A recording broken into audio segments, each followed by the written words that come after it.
In this video, we will be looking at 8D, conditional probability. So the probability of event A occurring given that event B has occurred is denoted by the probability of A given B. This is known as conditional probability. So the formula I want you guys to take away from this video is the probability of A given B is going to be equal to the probability of A intersecting with B divided by the probability of B. And the probability of B given A is going to be equal to the intersection between A and B divided by the probability of A. For problems in this section, these rules can be simplified to the probability of A given B equals the number of elements between A and B and the number of elements in B.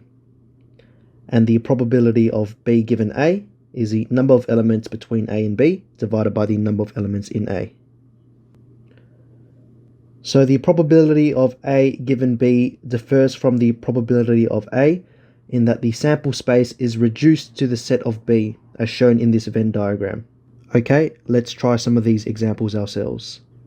Consider this Venn diagram displaying the number of elements belonging to the events A and B.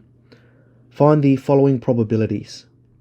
So in A, we are asked the probability of A. So if we look at our Venn diagram, our total will equal to 4 plus 3 plus 5 plus 1, which will give me a total of 13. The elements in A will be 4 plus 3 over 13. So this will give me 7 over 13.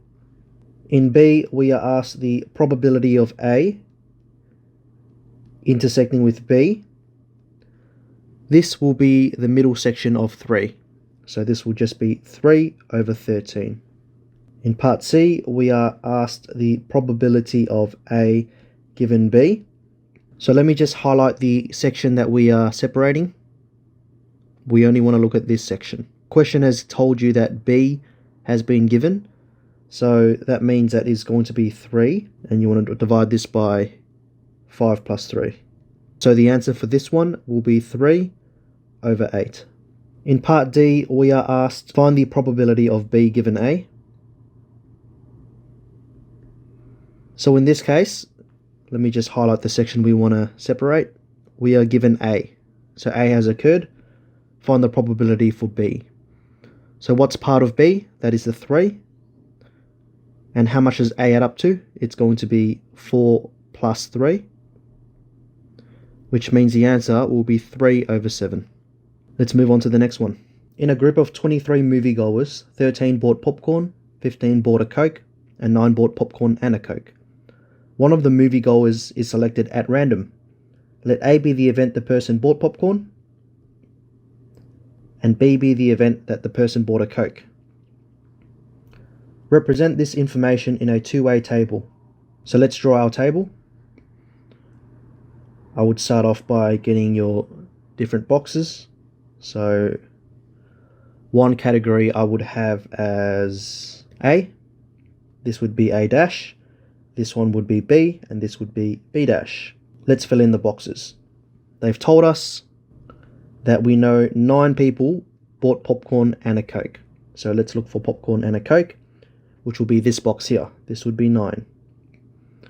They've also told you that 15 bought a Coke. So this section here, 15 bought a Coke. So that means the total for B will add up to 15. And they've also told us that 13 bought popcorn. So the total going for A, going down, will be 13. We also know that the grand total must add up to 23. So 23 is on the bottom here, grand total. So 9 plus something will give me 15. The answer is 6. 9 plus something will give me 13. The answer is 4.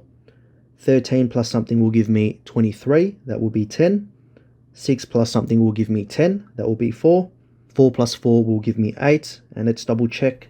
15 plus 8 will give me 23. 13 plus 10 will also give me 23. So we've done this correct.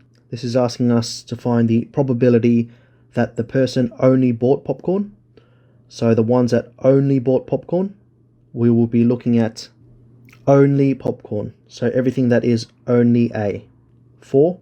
So probability of only popcorn, or in this case A only, will equal to 4 over 23. So part C, the probability that the person bought popcorn given they bought a Coke. So probability of popcorn. So popcorn we said was A given they bought a Coke. So given B. So A given B tells me that we will be looking at this row in particular. Okay, so it's telling you that B has occurred. So what is part of B, which is A? That will be 9. So this would be 9. And the total on this one will be 15. So 9 over 15, which simplifies to 3 over 5. In D, this is asking us to find the probability that a person bought a Coke given they bought a popcorn.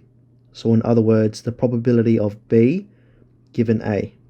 So this time we're going to be looking at this one going down. Ask yourself, given that A has occurred, what is the probability for B? That will be 9 over 13.